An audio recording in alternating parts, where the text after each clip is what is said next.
გადავშალოთ ბიბლია.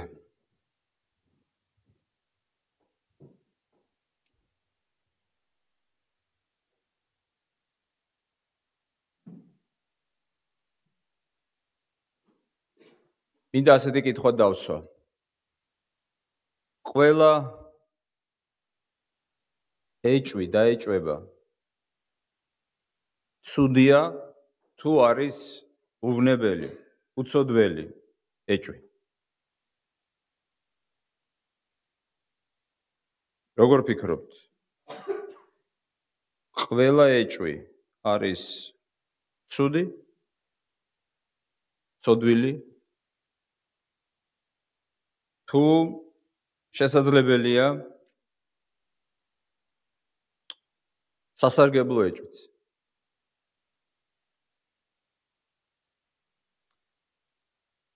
ვის გაქვთ ნანახი ფილმი ღიმილის ბიჭები? ისე მაინტერესებს. ყველას გაქვთ? რამდენს გაქვთ ნანახი მაინტერესებს ღიმილის ბიჭები? ბევრს. ალბათ გაგახსენდებათ შეკითხვა. ორი ორთქმავალი უფრო ძლიერია თუ ერთი ორთქმავალი? რის გამოც ჩხუბი ატყდა. იმიტომ რომ თითქოს ცხადია ორი ორთქმავალი უფრო ძლიერი უნდა იყოს ვიდრე ერთი ორთქმავალი, ხო ასია? მაგრამ ჭკვიანი მოწაფე რას პასუხობდა? გააჩნია რა შემთხვევაში?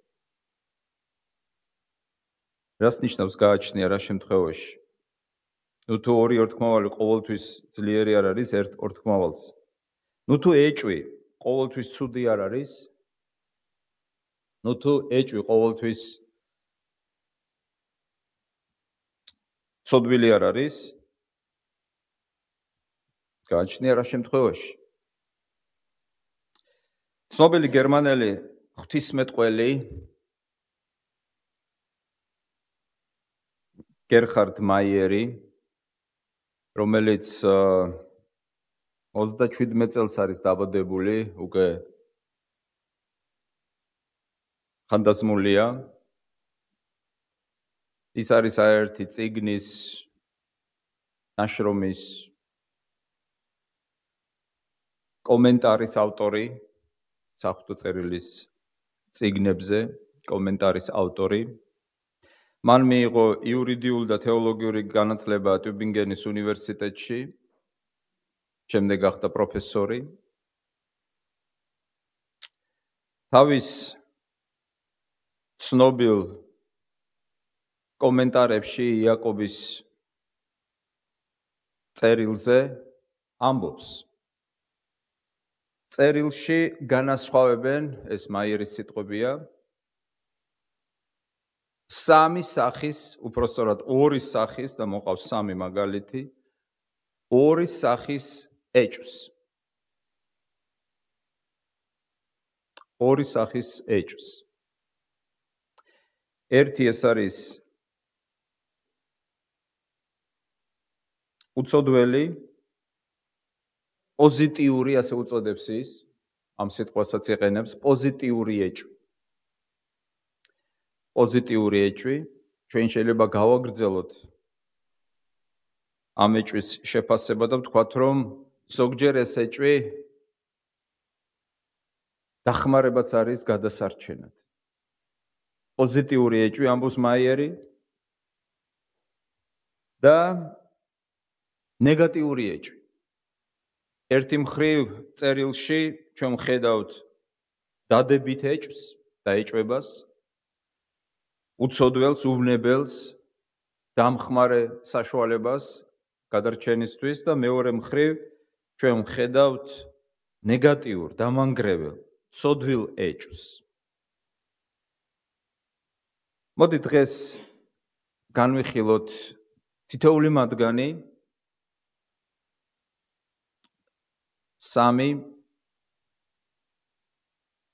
ნაწყვეტის, საღვთო წერილის ტექსტის საფუძველს.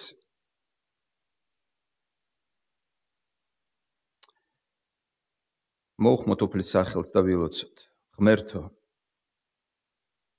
ჩვენ მივიახლებით ჩვენს სიტყვას. ჩვენს დაწერილ სიტყვას, რომელშიც გვიცხადებ ღვთაებრივ ნებას, რომელშიც არის სინათლე. მოგვეცი უფალო წყალობა და მადლი, რათა მოგრძალებით შენი შიშით, სიყვარულით, სათანადო გრძნობით და დამოკიდებულებით წავიკითხოთ შენი სიტყვები. მოგვანიჭე, რათა ჩავწვდეთ ამ სიტყვების მნიშვნელობას, შევიმეცნოთ ჭეშმარიტება, ვერ წმუნოთ შენს ძეს, ამ რწმენი დავემკვიდროთ საუკუნო სიცოცხლე და ის ვაუწყოთ ქვეყანას. მოგიხმობ და გევედრებით იესო ქრისტეს მიერ. ამინ. მოდით დავიწყოთ პოზიტიური ეჭვით, პოზიტიური დაეჭვებით. პოზიტიური ეჭვის აღსაწერად წავიკითხოთ ორი ნაწყვეტი. ორი შემთხვევა. ნეგატიური ეჭვის აღსაწერად ერთი ნაწყვეტი, ერთი შემთხვევა. პირველ შემთხვევაში ჩვენ დავინახავთ ეჭვს, რომელიც ეძლევა ადამიანს ჭეშმარიტების ძიების გზაზე. ადამიანს, ვინც არის გახსნილი რწმენისთვის. მეორე შემთხვევაში ეჭვი ეუფლება ადამიანს საკუთარი სიმართლის, უცოდველობის მიმართ. და მესამე შემთხვევაში ეჭვი, როგორც დაეჭვება, ეჭვის შეტანა ღვთის სიტყვაში და მის დაპირებებში. პირველი ტექსტი სახარება იოანეს, პირველი თავი. ვკითხულობთ 45 მუხლიდან. 51 მუხლის ჩათვლით. იოანე, პირველი თავი. 45-51. ფილიპე შეხვდა ნათანაელს და უთხრა: ჩვენ ვნახეთ ის, ვიზეც დაწერეს რჯულში მოსემ და წინასწარმეტყველებმა, იესო, იოსების ძე ნაზარეთიდან. უთხრა მას ნათანაელმა: ნაზარეთიდან რა სიკეთე შეიძლება იყოს?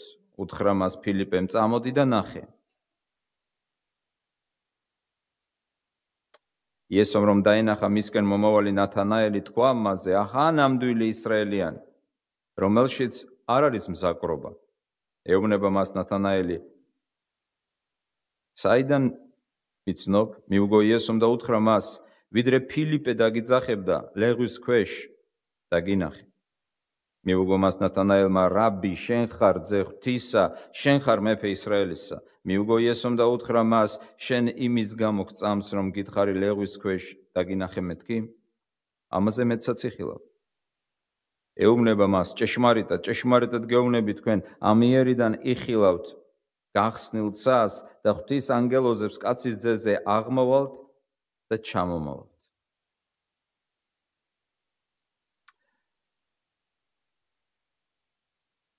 როგორც კი ფილიპემ დაუმოწმა ნათანაელს და გაუზიარა ამბავი ქრისტეს შესახებ, ნათანაელი დაეჭვდა. დაეჭვდა ფილიპეს სიტყვებში. მაგრამ ეს არ იყო ჯიუტი დაეჭვება.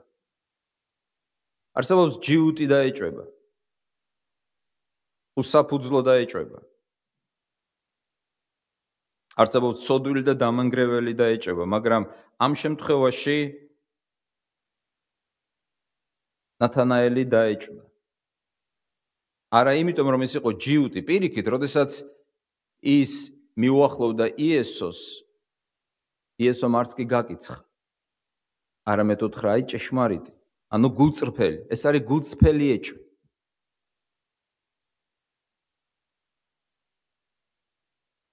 ეჭვი. თუ ჩვენ ამ ეჭვს განვიხილავთ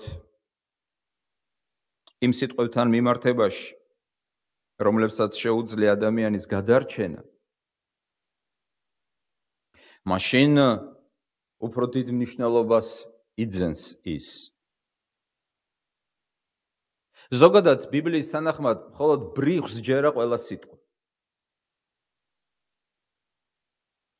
ყველა სიტყვა ჯერა ბრიყვს. საღი აზრი, გვეუბნება და საღვთო წერილი ასწავლის. არ შეიძლება დაიჯერო ყველაფერი და დაუჯერო ყველას. და საერთოდ არ არის ცოდვა, შეიტანო ეჭვი, დასვა შეკითხვა. მეცაც გეტყვით. იესო ქრისტე აქებს გამოცხადების წიგნში ეფესოს ეკლესიას, როდესაც ეუბნება, კარგი ქენი შენ, რომ გამოსცადე ეგრეთ წოდებული მოციქულები და დაადგინე, რომ ისინი სინამდვილეში არ ყოფილან ქრისტეს მოციქულებიო. ხედავთ მეგობრებო. კი არ საყვედურობს. ყველა ვინც მოვა და იტყვის უფალმა მითხრა, სული წმინდამ გამომიცხადა, მე ქრისტეს მოციქული ვარ ან ქრისტეს წინასწარმეტყველი ვარ. ეს არ არის საკმარისი, რომ ბრმად მივიღოთ ან დავიჯეროთ მისი სიტყვები. უფრო მეტი სიბრძნეა და უფრო მეტი ქება იქნება თუ ჩვენ შევიტანთ ეჭვს, დავსვამთ შეკითხვებს, გამოვცდით. ეს არ არის ჯიუტი ეჭვი. ნათანაელზე იესომ თქვა, ჭეშმარიტია, ანუ არ არის მზაკვარი, არ არის მასში არანაირი მზაკრობაო. ეს არ არის მზაკრული ეჭვი. ეს არ არის ჩასაფრებული ეჭვი, რომელიც მუდამ დაეჭვებული იმყოფება. ყველას მიმართ და ყველაში. და გონია, რომ მხოლოდ და მხოლოდ ის არის მართალი და შეუცდომელი. არა. ნათანაელი ეძებდა მესიას, ეძებდა ხსნას, ეძებდა ჭეშმარიტებას. და ფილიპე მოუტანა მას ამბავი, რომელშიც მან ეჭვი შეიტანა. იგივე მოციქული, ქრისტეს საყვარელი მოციქული იოანე თავის პირველ ეპისტოლეში ამბობს, გამოსცადეთ ყველა სული. ეს არა მარტო ნებართვა, დაშვება, ეს ბრძანება, განკარგულება, ეს არის იმპერატივი. ანუ ბრძანებითი შინაარსის სიტყვა. ეს არ არის თქვენ შეგიძლიათ გამოსცადოთ ყველა სული. ზოგს ეშინია და ფიქრობს, ვაი თუ ღმერთი გამოვცადო, ვაი თუ ღმერთის მოციქული არ მივიღო, ვაი თუ უარყო ის სიტყვები, რაც სული წმინდამ თქვა. აი ამ შიშის გამო ბევრი ვერ ბედავს კეთილი ეჭვი შეიტანოს, დასვას შეკითხვა, შეაფასოს, განსაჯოს, წარმოაჩინოს ნაკლოვანებები, ან პირიქით, წარმოაჩინოს ის, რაც მისაღებია და რაც აქებია.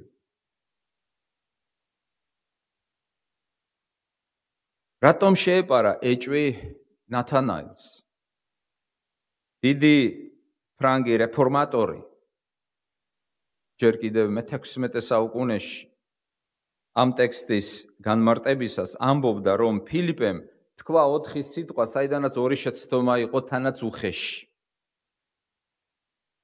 და განმარტავს, რომ ფილიპეს რწმენა იყო არასრულყოფილი, ანუ უძლური.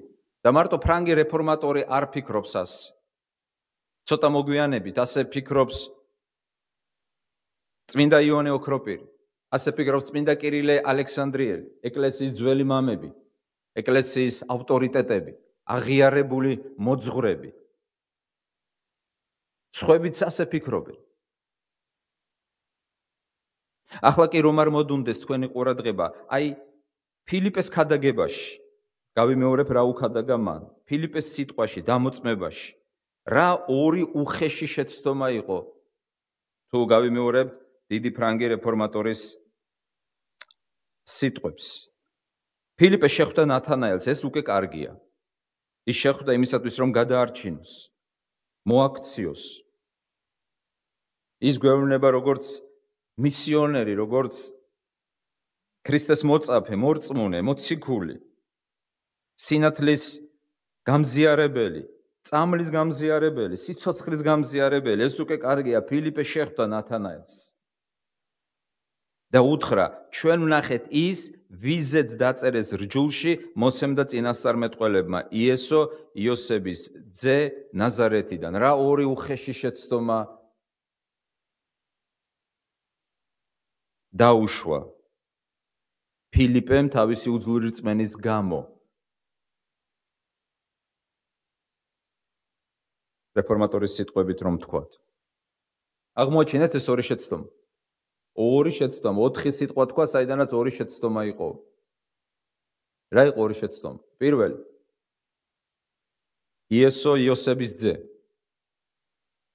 და მეორე, იესო ნაზარეთიდან. შეხედეთ ტექსტს, როდესაც ფილიპე მაინც მოდის იესოსთან, რას ეუბნება? 59 მუხლში. დავრწმუნდი რომ შენ ხარ იოსების ძე. არა. ფილიპეს მოყავს ნათანაელი იოსების ძესთან და სინამდვილეში მოიყვანა ვის ძესთან? 59 მუხლში. რაბი, შენ ხარ ძე ღვთისა.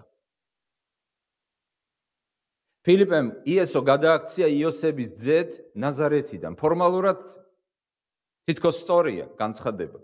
იმიტომ რომ მისი მიწიერი მამა მამობილი იყო იოსები. მაგრამ იესო არ იყო მისი ძე. ფორმალურად სწორია რომ ნაზარეთიდან იყო, მაგრამ მისი სამშობლო ნაზარეთი არ იყო, ის იყო ბეთლეხემელი. ნაზარეთში ის გაიზარდა, მაგრამ წარმოშობით იყო ბეთლემიდან. მესია ბეთლემიდან უნდა ყოფილიყო. როდესაც მოგვები მოვიდნენ იერუსალიმში და თქვეს მესია დაიბადაო, გითხარით სად დაიბადაო, რა უპასუხეს წიგნობრებმა? და რის საფუძველზე უპასუხეს? მიქას წინასწარმეტყველის საფუძველზე. მიქას 5:2. რას ამბობს? რომ ბეთლემში უნდა დაიბადოს მესია. ბეთლემიდან არის მესია. იოანეს სახარების მე-7 თავში ჩვენ ვხედავთ ძალიან ძაფრ კამათს იესო ქრისტეს შესახებ. რატო არღებულობენ იუდეველები იესოს? რატო ამბობენ უარს მასზე? პირდაპირ წერია. კამათი საგანი რა იყო? ისინი ამბობდნენ შეუძლებელია ეს იყოს მესია. რატომ? იმიტომ რომ ეს მესია გალილეიდან არის. ეს ვინც ამბობს რომ ან ვიზეც ამბობენ რომ მესია, ხოლო გალილეიდან მესია არ არის, მესია ბეთლემიდან არის. ნიკოდემოსი შეეცადა დაეცვა და რა უპასუხეს ნიკოდემოს? ეს არის იოანეს სახარების მე-7 თავი. ეუბნებიან მას, კარგად გამოიძიე და ნახე, რომ მესია არ შეიძლება იყოს გალილეიდან. ეს მხარია ისრაელში, ისევე როგორც იუდეა. ნაზარეთი არის გალილეაში, ხოლო ბეთლემი არის იუდეაში. რას ეუბნებიან ნიკოდემოს? რატო აჩერებენ ნიკოდემოს ურწმუნო იუდეველები? ეს არ შეიძლება იყოს მესია, იმიტომ რომ ეს გალილეიდან არის, ხოლო მესია ჩვენი აუცილებლად ბეთლემელი უნდა იყოსო. რას ეუბნება ფილიპე ნათანაელს? ჩვენ ვნახეთ იესო იოსების ძე ნაზარეთიდან. რა თქმა უნდა გაუჩნდა ეჭვი ნათანაელს. იმიტომ რომ არ იცოდა რომ მესია არ შეიძლება მოსულიყო გალილეიდან. ის აუცილებლად იუდეიდან უნდა მოსულიყო, როგორც დავითის შთაომავალი. დავითის ქალაქიდან, ვინაიდან დავითი დაიბადა ბეთლემში. ძველად ადამიანის იდენტიფიცირებისთვის გამოიყენებოდა სახელი, არ იყო გვარი, როგორც დღეს, მამის სახელი, ვიღაცის ძე და დაბადების ადგილი, ან ცხოვრების ადგილი. საღაციდან, ბეთლემიდან, კაპერნაუმიდან, ნაზარეთიდან და ასე შემდეგ. ზოგს გონია ქრისტე გვარია. ქრისტე გვარი არ არის. ქრისტე ეს არის მისი ტიტული, წოდება, ცხებულს ნიშნავს. ქრისტე ნიშნავს ცხებულს. მიუხედავად იმისა, რომ ფილიპეს დამოწმება იყო უძლური, საოცრად განმარტავს ფრანგი რეფორმატორი და ამბობს, რომ ღმერთმა მაინც მისცა წარმატება მის ქადაგებას, იმიტომ რომ ფილიპე იყო გულწრფელი, მას სურდა ნათანაელის გადარჩენა. მიუხედავად იმისა, რომ მისი ქადაგება არ იყო სრულყოფილი, მისი რწმენა ჯერ არ იყო სრულყოფილი, მაგრამ ის წავიდა, გაბედა და დაუმოწმა იესოს შესახებ. შესაძლებელი არასწორად, დამახინჯებულად, მაგრამ შეხედეთ რა ხდება. ღმერთი აძლევს ნათანაელს სინანულს, მოქცევას. როგორც ფსალმუნში წავიკითხეთ დღეს, მოგვაქციე ჩვენ. თუ ღმერთი არ მოაქცევს ადამიანს, ვერავინ ვერ მოექცევა, მაგრამ ღმერთმა მისცა არნახული წარმატება ფილიპეს ქადაგებას. არნახული წარმატება იმით, რომ ნათანაელმა უკვე შეიცნო ჭეშმარიტი მესია, ღვთის ძე და არა იოსების ძე. ზოგჯერ ამბობენ, არ არის საჭირო რომ შენ ვინმეს დაუმოწმო, არ არის საჭირო ვინმეს გაუზიარო, შენ კიდევ არ იცი საკმარისი იესოზე. ეს მაგალითი არის გამხნევება ჩვენთვის. არ არის საჭირო გახდე პროფესორი იმისათვის, რომ ადამიანს გაუზიარო იესოს შესახებ. თუნდაც შეიძლება მთლად სრულყოფილად ვერ გაუზიარებ, მაგრამ ფილიპეს უნდოდა სიკეთე ნათანაელისთვის, უნდოდა მისი გადარჩენა. ღმერთ შეუძლია დაინახოს შენი გულწრფელი მისწრაფება, გადაარჩინო ადამიანი. ღმერთი მოწყალია და შემდომია. შეიძლება შენი დამოწმება არ იყოს სრულყოფილი, შეიძლება ისე ვერ თქვა, როგორც ცნობილი მოქადაგე, მაგრამ ნუ შეგეშინდება, ნუ შეკრთები. დაამოწმე, გაუზიარე, უთხარი, იმიტომ რომ ღმერთს შეუძლია შენი დამოწმებით, შენი რწმენის გაზიარებით მოაქციო სხვა ადამიანი და ჭეშმარიტების შემეცნებამდე მიიყვანოს. ეს არის ნათელი მაგალითი, როგორ მოქმედებს ღმერთი. მიუხედავად არა სრულყოფილი რწმენისა, არა სრულყოფილი გააზრებისა, არა სრულყოფილი სიტყვებისა, ნათანაელი მაინც ეზიარა ჭეშმარიტებას. ნათანაელს გაუჩნდა ეჭვი, მაგრამ შეხედეთ როგორი ეჭვია ეს. ეს არ არის ჯიუტი ეჭვი, ის მაინც მიდის. წმინდა კირილე იერუსალიმელი ამბობს, რომ იუდეველები ფიქრობდნენ, რომ იესო იყო ნაზარეთიდან, არა და ის იყო ბეთლემელიო. და როგორც იუდეველები ამბობდნენ, ასე თქვა ფილიპემო. ისიც აღიარებს შეცდომას მის სიტყვებში. წმინდა იონე ოქროპირი ამბობს, ნუ დაფრთხები, როდესაც ამბობს ფილიპე იოსების ძე ნაზარეთიდანო. ნუ დაფრთხებიო. ის შემდეგ საოცრად განმარტავს მის დამოწმებას. ის ეუბნება არასრულყოფილი სიტყვებით. ჩვენ ვნახეთ. ოქროპირი სვამს შეკითხვას, რი დამტკიცებ, რომ ის არის მესია? რა მტკიცებულებას მოიტან? იმის დასამტკიცებლად, რომ ეს იესო არის მესია. იგივე მტკიცებულებას განმარტავს წმინდა იონე ოქროპირი. რა მტკიცებულებაც მოიტანა ანდრიამ. შეხედეთ 46-ე მოხში. წამოდი და ნახე. წამოდი და ნახე. იცით, როდესაც რაღაც საოცრებას ნახავთ, საოცარ სურათს, ან საოცარ მუსიკას მოусმენთ და გინდათ ამ ყველაფრის გადათარგმნა, გაზიარება, არ ყოფნით სიტყვები, ან ვერ ამბობთ. ბოლოს რა არგუმენტს იყენებთ? აი მე ვიყავი ამ და ამ მუზეუმში, შევხედე აი ამ ნახატს, ან მოვისმინე ეს მუსიკა და იწყებ ამის განმარტებას, მაგრამ წვუნდები, რომ ვერ ამბობ ისე, როგორც შენ აღიქვიან, ვერ გადმოსცემ ყველა შენს გრძნობას, აღფრთოვანებას, აღტაცებას, შთაბეჭდილებას. და რას ამბობ ამ დროს? წამოდი და ნახე შენ თვითონ. აი შენ თვითონ ნახე და დარწმუნდი. დარწმუნდი ვინ ვნახე მე. დარწმუნდი რა მუსიკას მოусმინე. დარწმუნდი რა ნახატი, რა ლამაზი ნახატი ვნახე. აი წაიკითხე ეს წიგნი, დარწმუნდი, თავად დარწმუნდი რა მშვენიერი წიგნია. მე აღმოვაჩინე, ის ამბობს მესია. ოქროპირი ეკითხება ფილიპეს. და რი დამტკიცებ, რომ ეს არის მესია? მოიტანე სასწაული. მოიტანე მტკიცებულება. განა მარტო სიტყვების საკმარისია, ამბობს ოქროპირი, ასეთი დიდი ჭეშმარიტების მისაღებად. მხოლოდ და მხოლოდ იმის თქმა, ჩვენ ვნახეთ მესია. ჩვენ ვნახეთ მესია. ჩვენ დავიწყეთ ეკლესიაში სიარული. ოქროპირიამუს ეს საკმარისია? საკმარისია, სად არის სასწაული, სად არის რაიმე მტკიცებულება? მანახეთ მტკიცებულება, რომ დავრწმუნდე, მართლა არის ეს მესია თუ არა. და რა ქონდა მას მტკიცებულება? არც სასწაული ქონდა? მოდით ეკლესიაში და ყველა განიკურნებით. არ ქონდა ასეთი სასწაული. ჩვენ ნახეთ განძი, იცი რა ლამაზი სამკაულია და იწყებ აღწერას ამ სამკაულს და ვერ აღწერ. აი იცი რა სუნა მოვიყიდე, ისეთი სუნი აქვს და იწყებ ამ სუნის გადმოცემას.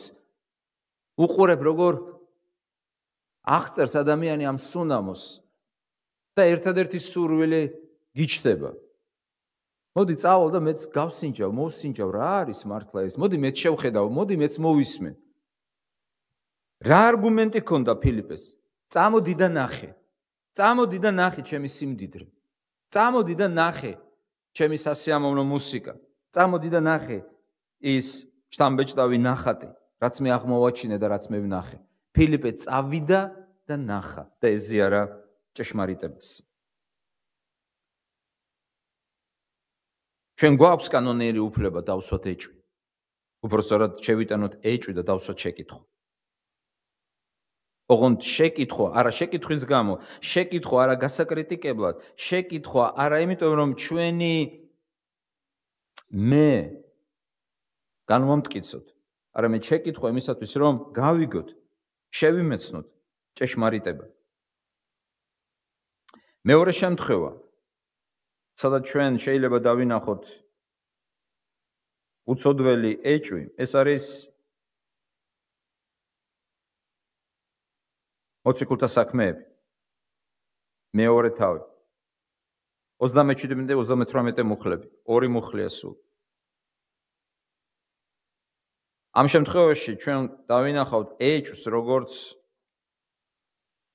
შესანიშნავ ინსტრუმენტს, საშუალებას გადარჩენის მიღებისათვის. მეორე თავის 37-38.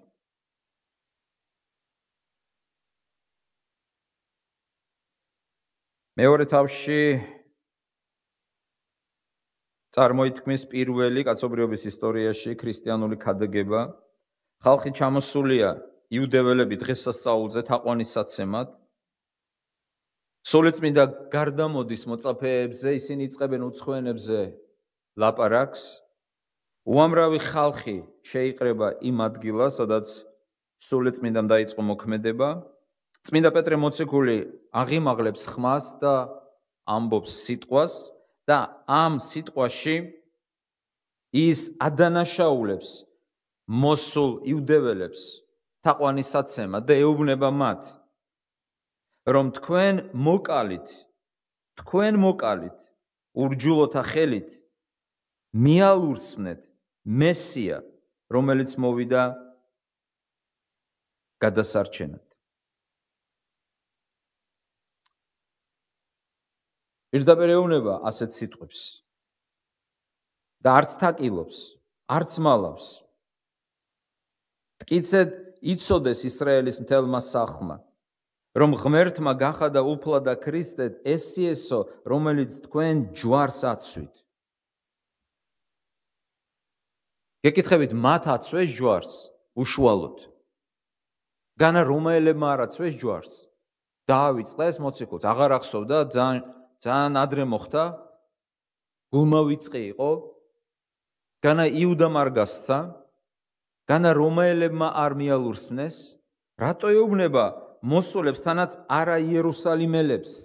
საერთოდ არ იყვნენ ეს ადამიანები იერუსალიმში, როდესაც ქრისტეს ჯვარცმა ხდებოდა. ყოველ შემთხვევისათვის ძალიან დიდი ნაწილიც. ბევრი. ეუბნება თქვენ აცვით ჯვარს, თქვენ მოკალით, თქვენ ხართ მკვლელები. წარმოგიდგენიათ ეს რა დარტყმა იყო მათთვის. მათ მიაჩნდა თავი რჯულის დამცველებად. ამოვიდნენ იერუსალიმში თაყვანისაცემად.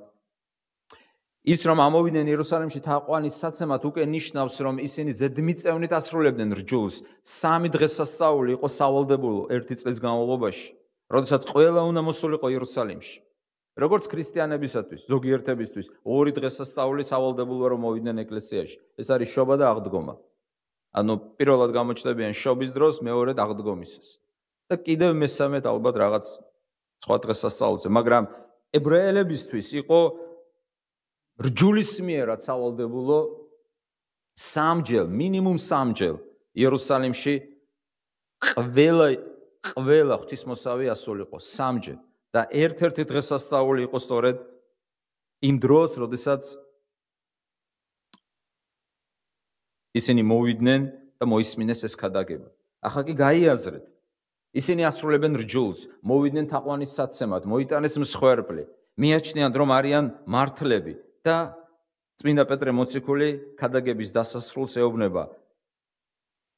ის იესო, რომელიც თქვენ ჯვარს აცვით, ერთი წუთით მე ვაცვი ჯვარს. მე საერთოდ არ ყოფილვარ იქ იმ ადგილას. მე არც კი მინახავს. პეტრე ეუბნება, თქვენ აცვით ჯვარს. ეს იესო ღმერთმა გახადა ქრისტედ. ეს რომ მოისმინეს, წერია გულზე მოხვდათ. რა თქმა უნდა, გულზე მოხვდებოდათ. არ მოხვდებოდა თქვენ გულზე. თქვენ რომ ამოსულიყავით იერუსალიმში. თქვენ რომ გცოდნოდათ, რომ ხართ მართალი, წმინდა, ასრულებთ რჯულს. და მოქადაგი გეუბნებათ, თქვენ ხართ მკვლელები. თქვენ არა მარტო მკვლელები ხართ ადამიანისა, თქვენ მესიის მკვლელები ხართ და ღმერთის მკვლელები ხართ. მოხვდათ გულზე. რა თქმა უნდა, მოხვდათ გულზე. და უთხრეს, რა უთხრეს? არ გაბრაზდნენ, არ აღივსნენ რისხვით, არ გაბრუნდნენ, არ აღმოჩნდნენ გულცივები, არამედ უთხრეს პეტრეს. რატომ პეტრეს? იმიტომ რომ პეტრემ უთხრეს სიტყვები და დანარჩენ მოციქულებს, როგორ მოვიქცეთ? როგორ მოვიქცეთ კაცნო ძმანო? ხოლო პეტრემ მოინანიეთ ყოველი თქვენგანი და მოინათლოს იესო ქრისტეს სახელით ცოდვების მისატევებლად და მიიღებთ სული წმინდის ნიშს. მოინანიეთ და მოინათლეთ. ეს იყო პასუხი მოციქულებისა. მათ შეიტანეს ეჭვი საკუთარ სიმართლეში, მათ მიიღეს ეს ბრალდება. საღვთო წერილი გვეუბნება, რომ თუ ჩვენ გავჯიუტდებით ჩვენი საკუთარი სიმართლით ღვთის წინაშე, მაშინ ვერასოდეს ვერ მივიღებთ ნამდვილ ჭეშმარიტ სიმართლეს მისგან. ეს იყო პრობლემა ურწმუნო ადამიანების. ისინი ამტკიცებდნენ და უპირისპირებდნენ საკუთარ სიმართლეს და არ ემორჩილებოდნენ ღვთის სიმართლეს, რომელიც უსასყიდლოდ მიიღება რწმენის საშუალებით. იონე მოციქული თავის პირველ ეპისტოლეში ამბობს, ვინც ფიქრობს, რომ არ აქვს სოდვა, იტყუებაო. დიახ, ჩვენ უნდა შევიტანოთ ეჭვი საკუთარ ქცევებში, საკუთარ სიმართლეში, საკუთარ უცოდველობაში. ეჭვი საკუთარ ბუნებაში, რომელიც არის დაცემული, დაგრეხილი, დაავადებული, დამახინჯებული. უნდა შევიტანოთ ეჭვი, რომ ვართ მართალი. რატომ? იმისათვის, რომ მოვიპოვოთ სხვა სიმართლე. ქრისტეს სიმართლე. ერთადერთი, ვისაც ნამდვილად არ გააჩნდა არანაირი ბრალი და ცოდვა, იყო იესო ქრისტე. მასზე მისმა მსაჯულმაც, მოსამართლემაც თქვა, არაერთ გზის, ვერავითარი ბრალი ვერ ვნახე მასში. ვერავითარი ბრალი ვერ ვნახე მასში. გახსოვთ? ვინ იყო მისი მოსამართლე? მის სახელს ყველა კვირას ვახსენებთ ჩვენ. რა ერქვა მის მოსამართლეს? პილატე. რა თქვა პილატემ? სასამართლო პროცესზე, როდესაც მას ასამართლებდა, ვერ ვნახე მასში ვერანაირი ბრალი. უდანაშაულოა. რა თქვა ავაზაკმა? დამნაშავემ ჯვარზე, როდესაც აღმოჩნდა ქრისტესთან, მას არაფერი ჩაუდენია. როდესაც იესო მიმართავდა მოწინააღმდეგეებს, ეუბნებოდა, რა შიმდებთ ბრალს, რა ცოდვაში? ვერაფერს ვერ ეუბნებოდნენ. არა, დანაშაულში არ გდებთ ბრალს. იმაში გდებთ ბრალს, რომ ხალხს კურნა. ის იყო ერთადერთი, ვისაც არანაირი დანაშაული არ ჰქონდა ჩადენილი, რომელიც იყო ჩასახვიდანვე უბიწო, უმანკო, ცოდვის გარეშე და მან დაითმინა ჯვრის ტკივილი იმისათვის, რომ ჩვენ უსასყიდლოდ მივიღოთ მისგან მისი სიმართლე. როდესაც ისრაელიანს მოყავდა ცხვარი ტაძარში, ხელებს ადებდა უნდა მოეტანა აუცილებლად, სხვა იქნებოდა თუ სხვა ცხოველი, უნაკლო. ეს იყო წესი. გახსოვთ ხომ? უნაკლო. თავარი წესი მსხვერპლ შეწირვისა იყო ის, რომ მსხვერპლი უნდა ყოფილიყო ნაკლის გარეშე, უზადო, უნაკლო, წუნის გარეშე. არ უნდა ყოფილიყო მასზე არანაირი წუნი. ხედავთ პირველ სახეობას. შემდეგ ცოდვილი ხელსადებდა მას. და რა ხდებოდა ამ დროს? მისი ცოდვები უდანაშაულო ცხოველზე გადადიოდა, ხოლო ცხოველის უდანაშაულობა მასზე გადმოდიოდა. იგივე ხდება ჯვართან, როდესაც ჩვენ მივიახლებით ქრისტეს და ვერ წმუნებით მას. მისი სიმართლე, რომელიც ჩვენ არ დაგვიმსახურებია, მან დაიმსახურა თავისი უმწიკლო წმინდა ცხოვრებით. იმით რომ გადაიხადა ჩვენი ცოდვების სრული საფასური. ეს სიმართლე, რომელიც მან მოიპოვა ღვთის წინაშე ჩვენთვის, შესაძლებელია გახდეს ჩვენი, თუ ეჭვშევიტანთ ჩვენ საკუთარ სიმართლეში. თუ შევიტანთ ეჭვს. სინამდვილეში, როდესაც პეტრე ეუბნებოდა თქვენ აცვით ჯვარს, არადა ისინი საერთოდ არ იმყოფებოდნენ იქ.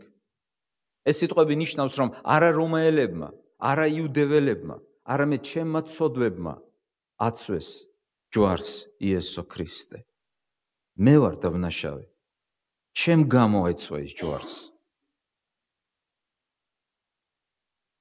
თითოეული ჩემი ცოდვისთვის გაეკრა ის ჯვარზე. ეს არის სიმართლე. ეს არის სიმართლე. და რა ის? პილატემ გაასამართლა, იუდეველებმა გაასამართლეს. იუდამ გასცა. ჯონ სტოტი, ცნობილი ბრიტანელი თეოლოგი ამბობს, რომ ეს ყველაფერი არის გარეგანი მიზეზები.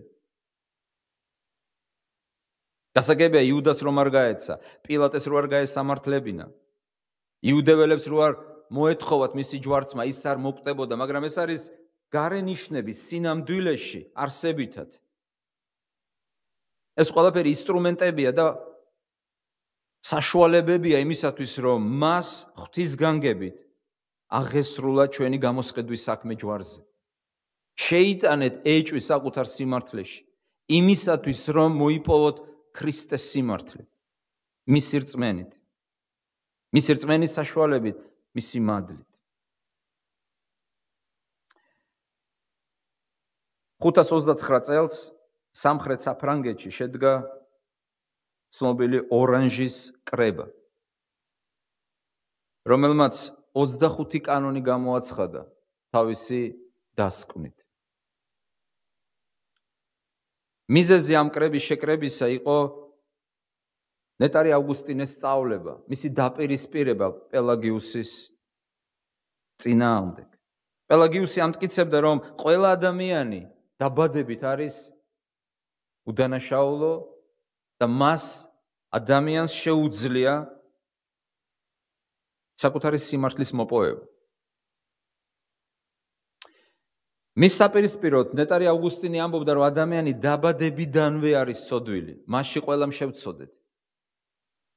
და ადამიანის ცოდვის გამო ჩვენი ბუნება დეფორმირებულია და მას არ ძალუძს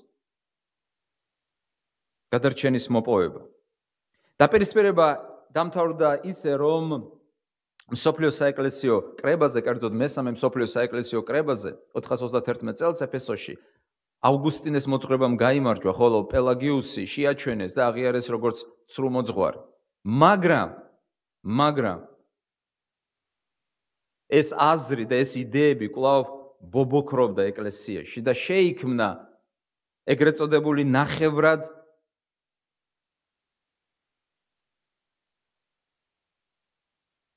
პელაგიური მოსაზრება, რომლის თანახმადაც ადამიანი კი გადარჩება მადლით, მაგრამ მაინც საჭიროა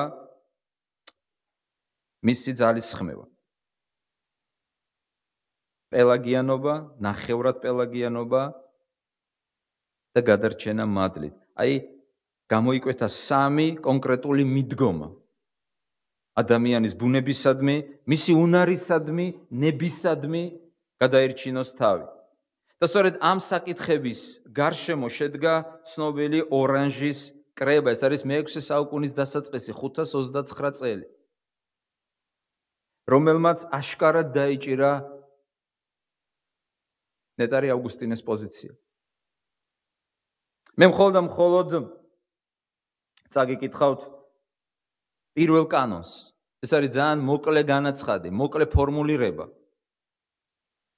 რისი ჯეროდა ეკლესიას მე-6 საუკუნის დასაწყისში. ეს არის სიტყვები იმისათვის, რომ ეჭვი გაგვიჩნდეს. დიახ, მე მინდა რომ გაგვიჩნდეს ეჭვი. მე მინდა რომ გაგვიჩნდეს ეჭვი. მე მინდა რომ მოვარყიო რწმენა. მე მინდა რომ მოვარყიო ყოველგვარი რწმენა. საკუთარი თავის მიმართ. საკუთარი ძალების მიმართ. საკუთარი ინტელექტის მიმართ. საკუთარი ძალისხმევის მიმართ. იმ თვალსაზრისით, იმ ასპექტში, რომ ჩვენ შეგვიძლია ჩვენი თავების გადარჩენა, რომ ჩვენ ვართ მართლები, რომ ჩვენ ძალგვით, რომ ბავშვი, როდესაც იბადება, არის, როგორ ამბობენ, ცარიელი ფურცელი, არ არის ცარიელი ფურცელი. არ არის სამწუხაროდ ცარიელი ფურცელი. დავითი ამბობს, ცოდვაში ჩავისახე მე. არ არის სამწუხაროდ ასე. არ არის ის ცარიელი ფურცელი. ზოგი ფიქრობს, ეს არის ცარიელი, თუ დღეს ვიტყვით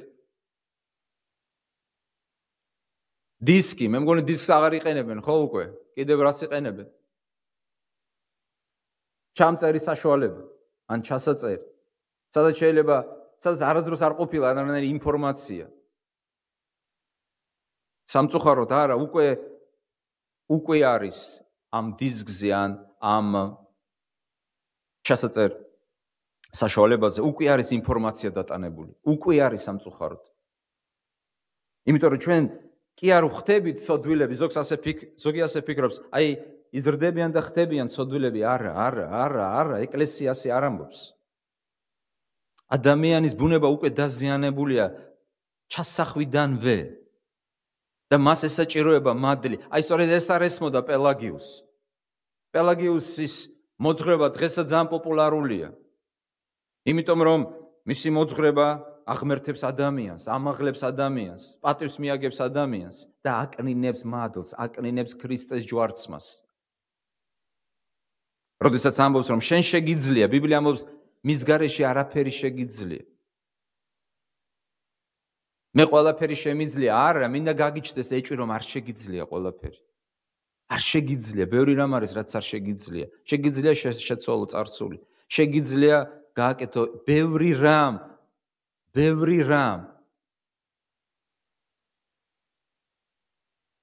რაც შეუძლებელია. შენი რესურსებისთვის. შეუძლებელია გადაირჩინო შენი საკუთარი თავი, გაგიჩნდეს ეჭვი იმისათვის, რომ გაგიმტკიცდეს რწმენა ქრისტეს მიმართ. აბა რა უყოთ ამ სიტყვებს? ყველაფერი შემიძლია. ბოლომდე წაიკითხე. რა უყო და ბოლომდე წაიკითხე. იქ არ წერია ყველაფერი შემიძლია წერტილი. ყველაფერი შემიძლია ჩემს გამაძლიერებელში. მოაშორეთ ჩემს გამაძლიერებელში და რა დაგჭებათ? პელაგიუსი. დაგჭებათ პელაგიუსი. ყველაფერი შემიძლია. 60-ში შესვლად შემიძლია. ყველაფერი შემიძლია. არა. შეუნა გაგიჩნდეს პოზიტიური ეჭვი ამ მტკიცებაში. ორანჟის კრება 529 წელი. პირველი კანონი. ვინც უარყოფს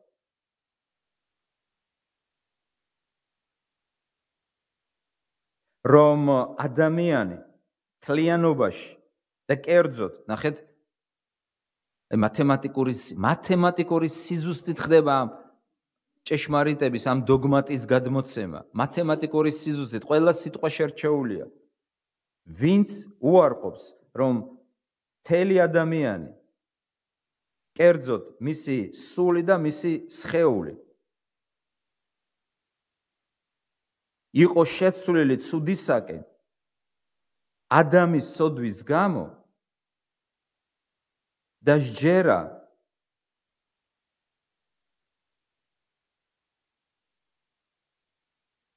რომ სულის თავისუფლება რჩება ხელუხლებელი და მხოლოდ სხეული დაექვემდებარა გაღწნას, ასეთი ადამიანი არის ცდომილებაში. მე მგონი გასაგებია. იმიტომ რომ აზრი ასეთი იყო, კი, ადამის ცოდვის გამო შეიცვალა, მაგრამ შეიცვალა სხეული, სული არ შეიცვალა. არა, ბიბლია ამბობს, სული შეიცვალა. შენ ხარ თავისუფალი, ბევრი ლაპარაკობს, მე თავისუფალი ვარ, კი, თავისუფალი ხარ ცოდვის კეთებაში. რა თქმა უნდა, თავისუფალი ხარ. თავისუფალი ხარ, კი, ცოდვის კეთებაში. სხვანაირად არც შეგიძლია. აბა მოისურვე. მოისურვე. წმინდა პავლე მოციქული გვიზიარებს თავის გამოცდილებას და ამბობს, რამდენჯერაც მოვისურვე, იმდენჯერ აღმოვაჩინე ჩემში სხვა პრინციპი და კანონი, რომელიც მეწინააღმდეგებოდა მე და მატყოვებდა და მხდიდა ცოდვის მონად. და ბოლოს მოდი წავიკითხოთ ნაწყვეტი უარყოფით დაეჭვებაზე. უარყოფით ეჭვზე, რომელიც არის დესტრუქციული, რომელიც არის პირდაპირ ცოდვა. და რა ეჭვია ეს? ეს არის დაეჭვება ღვთის სიტყვაში. ეს არის დაეჭვება მის აღთქმაში. იაკობის მიმართ ეპისტოლე, პირველი თავი 5:8. მეხუთე მუხლიდან მერვე მუხლის ჩათვლით. ყურადღებით მოусმინეთ, თუ რომელიმე თქვენგანს აკლია სიბრძნე სხოვოს ღმერთს, ყველასთვის უხვად და დაუყვედრებლად გამცემს და მიეცემა. რწმენით და ეჭვის გარეშე, აქ უკვე ეჭვი არ არის კონსტრუქციული, პოზიტიური, აქ არის ეჭვი უკვე დესტრუქციული, დამანგრეველი, ცოდვიანი. რადგან ეჭვიანი გავს ზღვის ტალღას ქარისაგან აღზრულსა და მიმოტაცებულს. ნურძგონი ასეთ კაცს, რომ ღმერთისაგან მიიღებს რაიმეს. ორჭოფი კაცი მერყევია თავის ყველა გზაზე. აქ უკვე ორჭოფობა, ანუ დაეჭვება, ანუ ყოყმანობა არის ცოდვა. ეს აშკარაა. აქ არ არის დაეჭვება საკუთარ სიმართლეში, აქ არ არის დაეჭვება რწმენის მიღებისათვის, ჭეშმარიტების ძიების პროცესში. აქ არის ჯიუტი დაეჭვება, აქ არის დაეჭვება ღვთის დაპირებაში, მის სიტყვაში. აქ არის, იცით რა ეჭვზე ლაპარაკი? დონ კიხოტე ეუბნება მღვდელს. ერთი საუბრის ფრაგმენტია.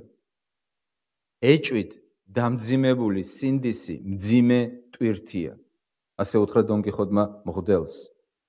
და მართლაც რა ბრძნული ნათქვამია. ეჭვით დამძიმებული.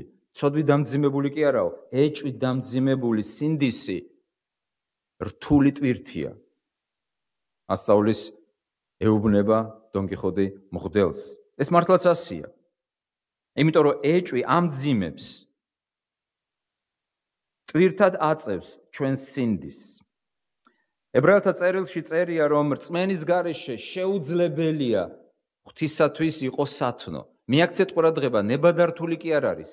შეუძლებელია. განსხვავებას ვნახულობთ ამ ორ გამონათქვამ შორის. შეიძლება და შესაძლებელია.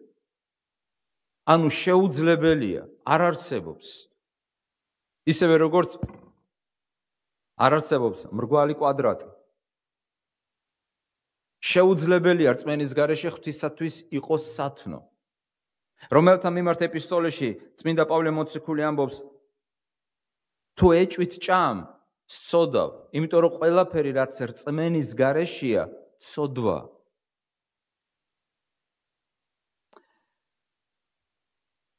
წმინდა პავლე მოციქული ეუბნება ტიმოთეს, ჩემი სურვილია, რომ მამაკაცები ყველა ადგილას ლოცულობდნენ და აღაპრობდნენ წმინდა ხელებს, რის და რის გარეშე, გაგვახსენდა ტექსტი. რისხვის და მეორე ეჭვის გარეშე. აქ ეჭვი არის დესტრუქციული. აქ ეჭვი არის ის, რაც მიუღებელია, დამანგრეველია. და მასთან ერთად ჩვენ ვარღვევთ და ვამსხვრევთ ღმერთთან ურთიერთობას. დასაწყისში ვახსენე ცნობილი ხანდაზმული გერმანელი ღვთისმეტყველი და მის კომენტარს დავესესხები. თავის განმარტებაში იაკობის წერილზე ის წერს, როდესაც აქ არის ლაპარაკი ეჭვზე, აქ არ იგულისხმება შემთხვევით წარმოშობილი და ეჭვება.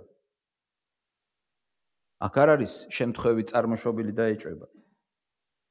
არამედ აქ არის ლაპარაკი ადამიანის გუნება განწყობის მთავარ შინაგან ნაწილზე. როდესაც ადამიანი შინაგანად განწყობილია, ეს არ არის უბრალოდ წარმოშობილი, შემთხვევით წარმოშობილი დაეჭვება. ეს არის დაეჭვება, როგორც მაიერი ამბობს, წარმოშობილი ადამიანის გაორებული ბუნებიდან. წერია, ნურც გონია ასეთ კაცს, რომ ღვთისაგან მიიღოს რაიმე ორჭოფი კაცი მერყევია. ორჭოფი კაცი მერყევია.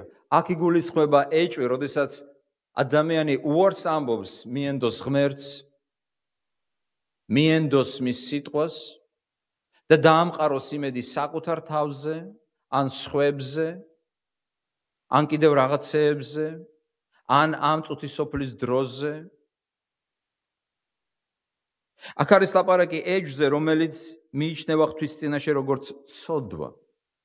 ერთ შემთხვევაში ეჭვი გვეხმარება გადარჩენისთვის, მეორე შემთხვევაში ეჭვი, როგორც ჰაინრიხ ჰაინე, გერმანელი პოეტი ამბობდა, არის ჩვენი ყველაზე ბოროტი ჭია. გონების ეჭვი არის ჩვენი ყველაზე ბოროტი ჭია, რომელიც ჭამს, ღრნის ჩვენს რწმენას, ანადგურებს მას. ის არის გამანადგურებელი. როგორ შეიძლება დაანგრიო ქრისტიანის რწმენა, შეუშვეს პატარა ჭია შიგნით. დაეჭვე. ეს არის ძველი სატანური ტაქტიკა. როგორ დასცა პირველმა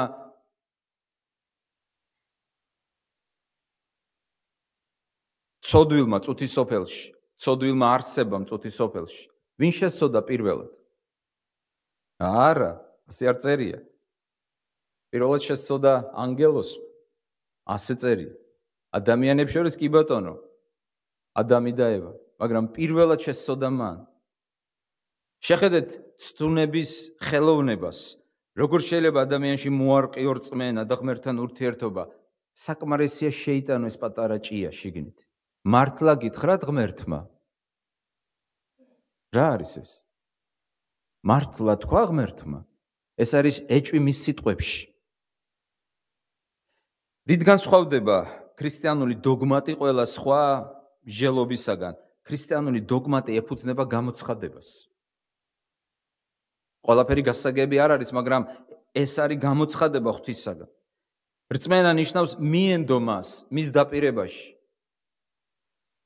ორჭოფი კაცი მერყევია. ორჭოფი კაცი, რომელიც ფიქრობს მივენდო თუ არ მივენდო, დავენდო თუ არ დავენდო.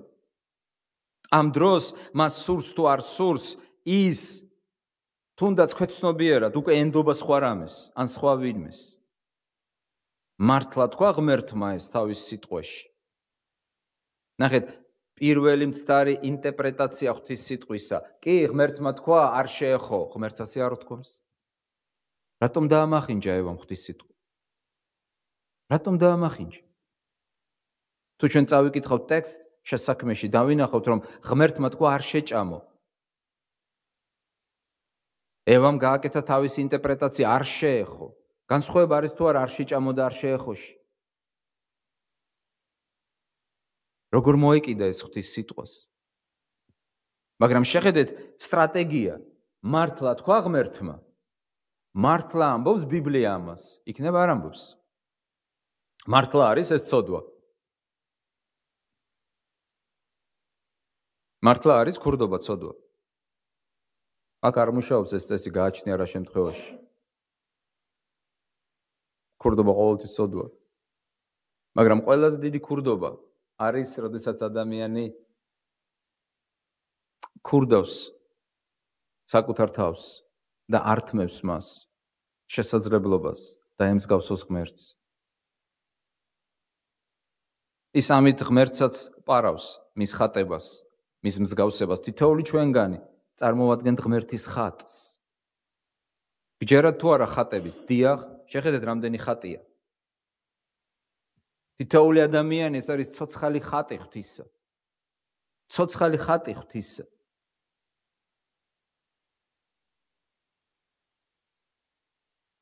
მოწოდება მესამე დაეჭვებასთან დაკავშირებით არის ასეთი: მივენდოთ ღმერთს, გავაგრძელოთ ნდობა ღვთისა. არ მივცეთ საშუალება ამ სიტყვებს ჩვენში ფესვი გაიდგას. მართლა გითხრა ღმერთმა. ჩვენი პასუხი ასეთი უნდა იყოს: დიახ, მართლა თქვა ღმერთმა. და რადგანაც თქვა ღმერთმა, ეს საკმარისია. თქვა ღმერთმა და ეს საკმარისია. თქვა და შეიქმნა. თუ ღმერთმა თქვა, ეს საკმარისია. ასისთავე ეუბნება იესოს: შენ თქვი სიტყვა და ეს საკმარისია. განიკურნება ჩემი მსახური. ეს საკმარისია. რა წერია, ეს საკმარისია. ნუ ვეძებთ ამისიქეთ სხვა რამეს, ნუ დავამახინჯებთ, ნუ წავართმევთ ამ სიტყვას ნურაფერს, ნუ შევმატებთ ამ სიტყვას ნურაფერს. ეს საკმარისია ჩვენი გადარჩენისთვის.